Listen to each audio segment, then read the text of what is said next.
Welcome back, everybody. We are on the original trilogy now. A New Hope, Episode 4. It came out in 1977. We're going back in time now, and we're going up as far as the scale goes with the tomato meter. 94% for the critics, 96% for the audience.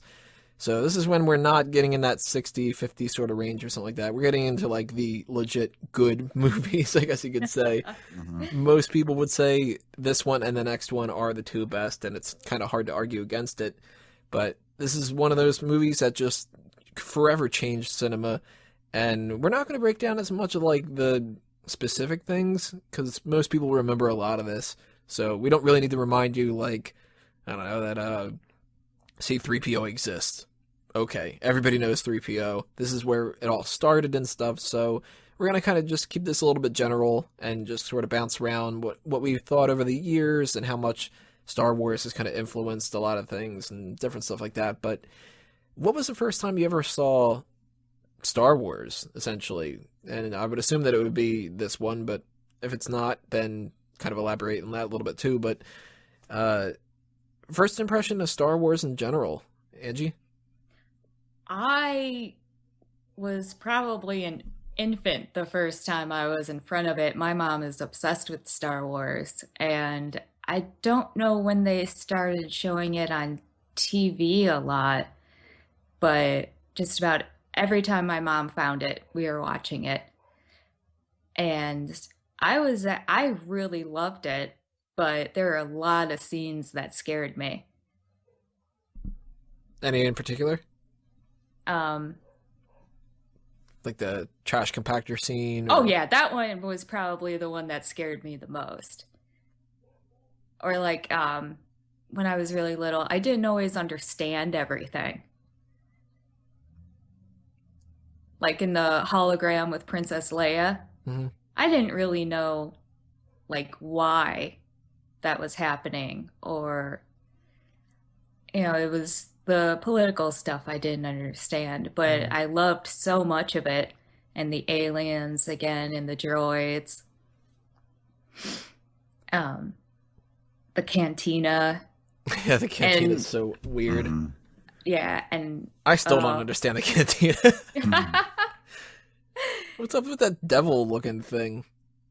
I like the devil one. yeah, I like the werewolf one too that they got rid of. Oh, the hell with the so werewolf. sad. I don't like the ones that look like they went to a costume shop and just, I like the players in the band and stuff. Like, they're kind of cool or whatever. I like the octopus dude that just gets the shitty end of the stick and gets his arm cut off. Poor guy. Oh, Only time I we love really the see blood. spaceships. Oh yeah, the ships are good. Oh, Yeah, Millennium Falcon, of course. First time we really see of it. course. Hard to argue against that being one of the best ships out there. It's not my favorite, I'll say that. That's probably Vader's ship from Empire. TIE Fighter, or I do like the TIE Fighter stuff. The TIE Fighters in general are awesome. Yeah. TIE Interceptor is the coolest, though. It's got the points to it. That one's badass. But, I don't know. See, I don't like that side of Star Wars as much. I like the Jedi. The blaster stuff or whatever, that's why I couldn't get into Star Trek as much. And the new movies I like for the Star Trek ones because they're like a little bit more action-y.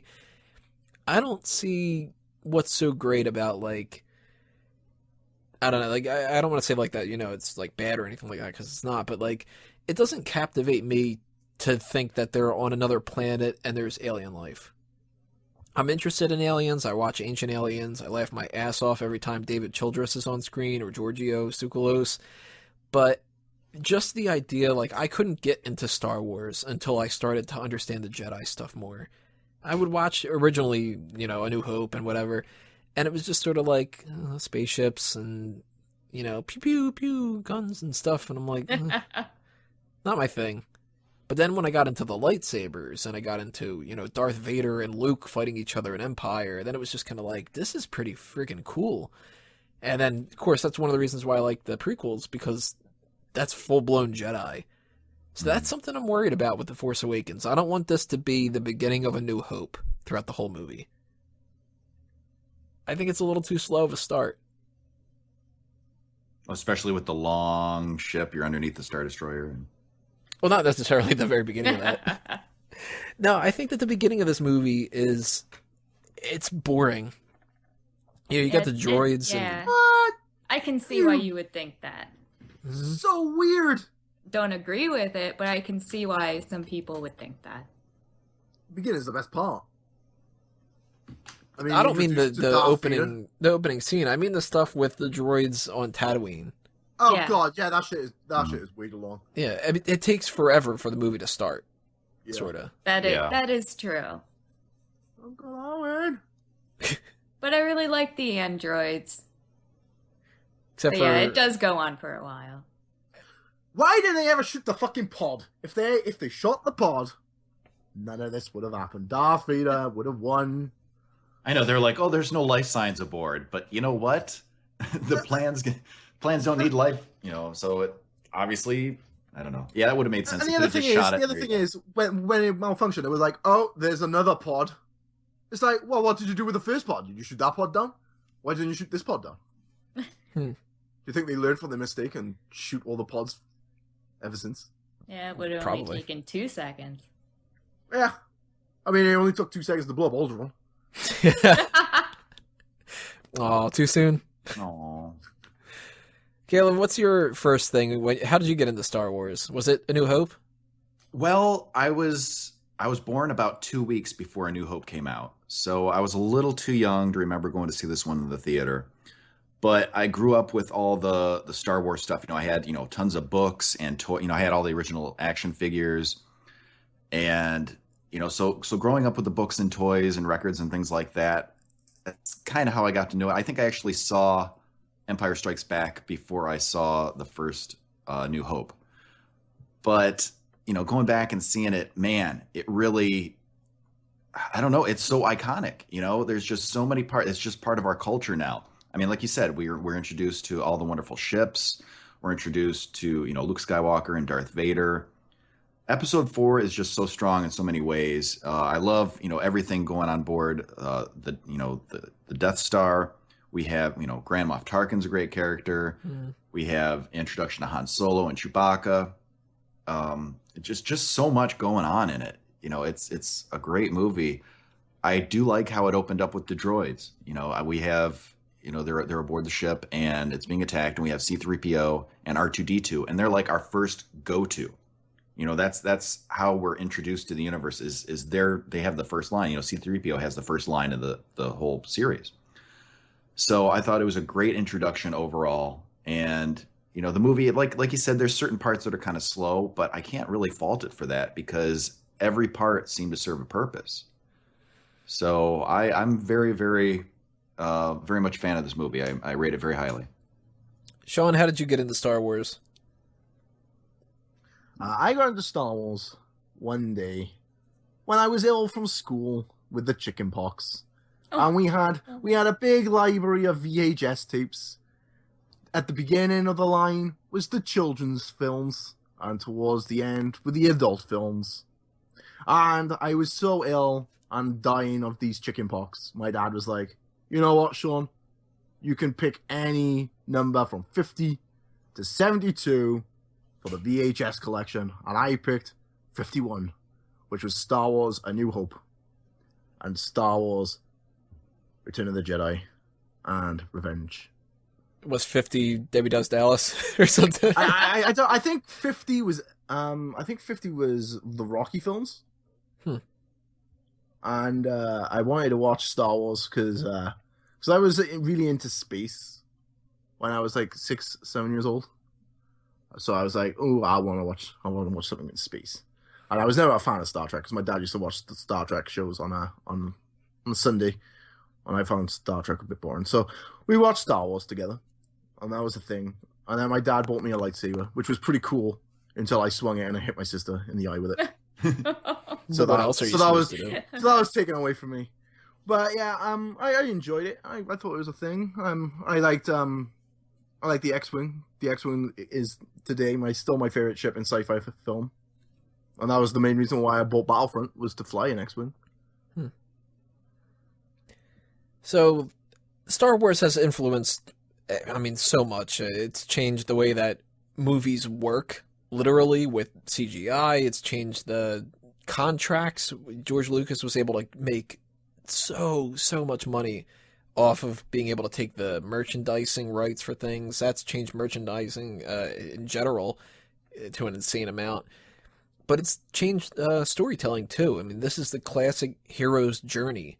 You got every element from start to finish, the call to action, refusal of the call. Just, it's a writer's dream to break down Star Wars, even though some parts are a little bit, it stretches out and stuff like that or whatever. But structurally, I gotta say, this is the best out of all of the movies. It's the one that, if you watch just this one, it holds up from start to finish with like no real, you hear lines that they don't make much sense, but that's just something to build the lore. Like Obi-Wan's talking to Luke and it's, you fought in the Clone Wars? The hell are the Clone Wars? Oh, it's just something that happened before. Just the same as if somebody in like a, I don't know, World War II movie said, well, my daddy fought in World War One. Well, you don't need to start going, well, what was World War One? You don't need to start doing that. But I gotta say, like, there's more attention to detail and there's more just overall, like, good craft when it comes to A New Hope, more than any of the others, I gotta say. Well, this one, more than any other, is the best standalone film, as well it should be, because this was the introduction. Right. So as far as one compact story from beginning to end and, having a complete story arc, this one definitely stands above the rest as far as being a complete story. So just toss out some ideas here, some different topics. What are some of the things you guys really like about it? Any, like, favorite things, you really love? Say, Han's like your favorite character, or it's awesome to hear lines now that you go back and it's like, he has too much of his father in him, and that's what I'm afraid of. And you're like, oh, I get it now. Or like, anything that really like stands out to you guys is something really cool. I'd say the Death Star, just, it really stands out to me how completely menacing and intimidating and overpowered this thing is, yet they were able to overcome it. I love the Death Star. It's such a cool idea. Mm-hmm. A planet that blows up other planets, essentially. I mean, talk Yes. about weapons. I mean, holy crap. That's why I'm worried that they don't know where else to go. Like, they did the Death Star again, and now in The Force Awakens, we're going to get, like, another Death Star. It's just like, well, kind of, I don't know. Jumped the gun a little bit too quick, maybe. How do you know it's going to be a Death Star? How do you not know it's going to be a Death Cube? Who's to say it's going to be a shape of a moon? Death trapezoid. It could be like a Rubik's Cube, That's one way of stopping it from blowing up, right? Well, if they start marketing Force Awakens as, like, the attack on the Death Rhombus, then I'm going to be a little bit concerned. But as for characters go, my favorite character was Luke Skywalker because my surname was Walker, and it made me feel like a boss. And then I was pretending to be related to Luke Skywalker. That was the thing. Shaun Skywalker. Yeah, that was the thing. Shaun Skywalker was amazing, me. I'll have he was using the Force to push over plates when he didn't want to eat his broccoli. It was great. My favorite characters were Han Solo and Chewbacca. I still like Han Solo tons, but just the pair, that duo, they're like best buddies. They kind of toe the line. They're in it for themselves, basically. They toe the line between, good and evil, just kind of mercenary smugglers. And I just like that almost ambiguity, because he's not so tied into good or evil. So I would say my favorite character overall would probably be Han Solo. See, I can see why people don't like Chewie. He's a little annoying. I like him, but after a while, it's sort of like, dude, shut up. I always wondered why that was my mom's favorite character. Really? That annoyed the hell out of me. I still don't understand it to this day. But as far as looking most badass, you got to go with the classic Stormtrooper. Yeah, it's a shame that they're not actually, like, good shots, because they look awesome. Mm-hmm. Yeah. The armor's cool. It doesn't do a damn thing, but it's cool. Especially when they bump their heads. Yeah. If you look at the old Ralph McQuarrie, if I'm remembering the name correctly, the artwork that he did before the movie really like had started filming and stuff. Originally, the stormtroopers were going to use lightsabers. That was just going to be like a standard weapon. So it's just kind of cool that like in The Force Awakens, we're getting a stormtrooper that knows how to use a lightsaber. Little twist with that. I'm glad they didn't. What's that?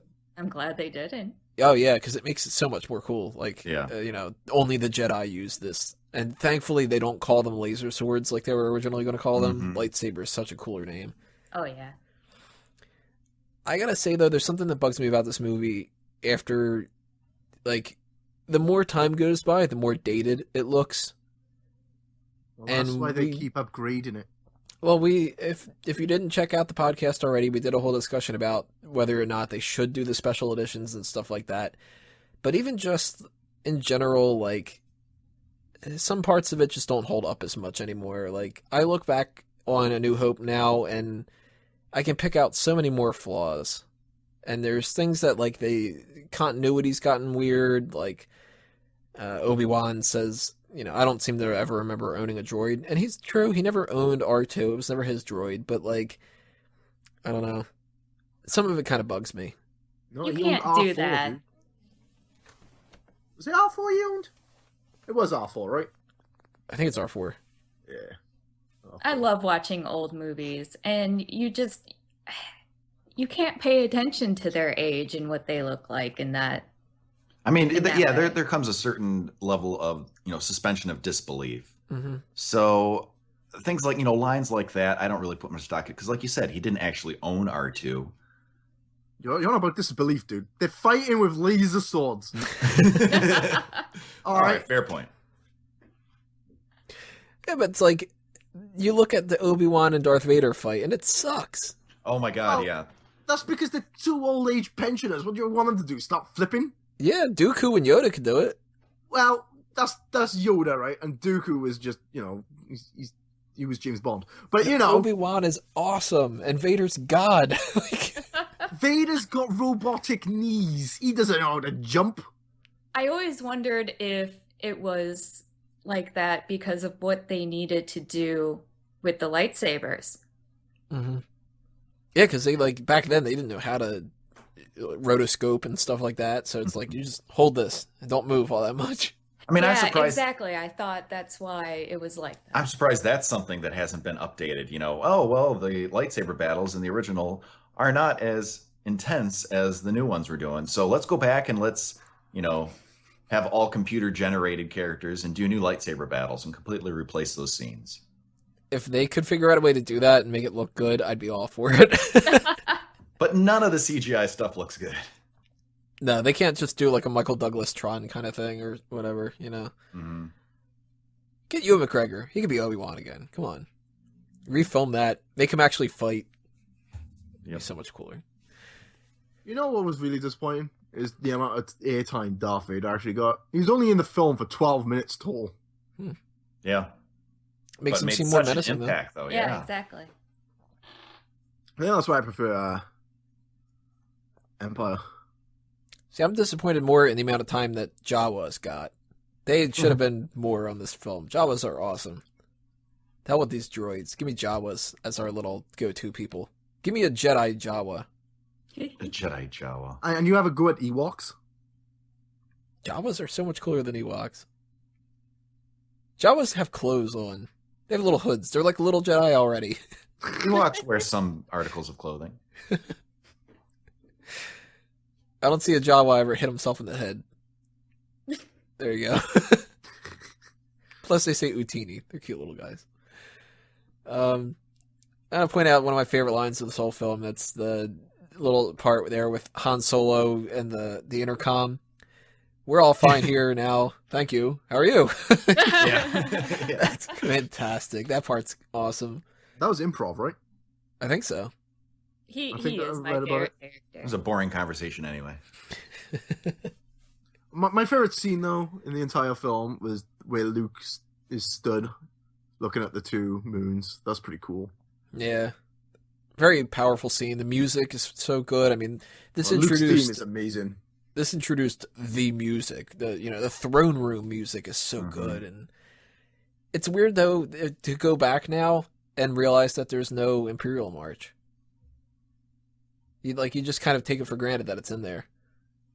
But I guess I never realized that until just now. Yeah, really, that wasn't introduced until episode 5. Yeah, Empire is the first one that it's in. I didn't even realize. Wait, I thought they edited it in. Oh, they might have. I might have lost track. I think they've edited it in. Maybe when he first walks onto the bridge. I could be wrong. I don't know, because I know they do the ba ba ba ba kind of thing like that. They might have thrown a little bit in there though. They should. Good song. They should do. It's a good song, yeah. But I mean, we can go and we can break down little bits here and there and stuff like that, but we'll maybe save that for another time. So we're gonna wrap this up here and just talk about some extra stuff that we need to throw out and our 0 to 10. Angie, what do you think?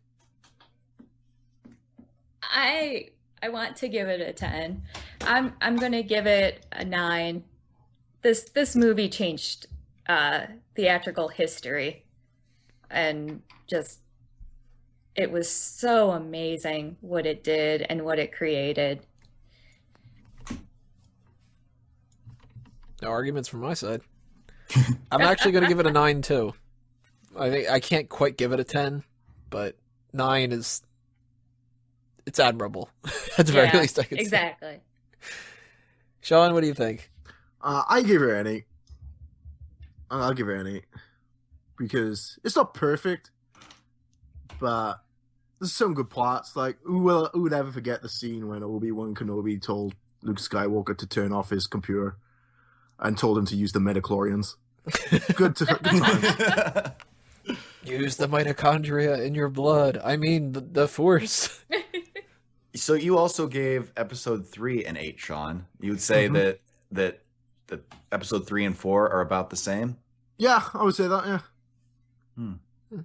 For different reasons. For different reasons, yeah. Yeah, the action in Revenge of the Sith versus the good storytelling. The entire acting. To be fair, though, Mark Hamill on his acting debut was fucking on point.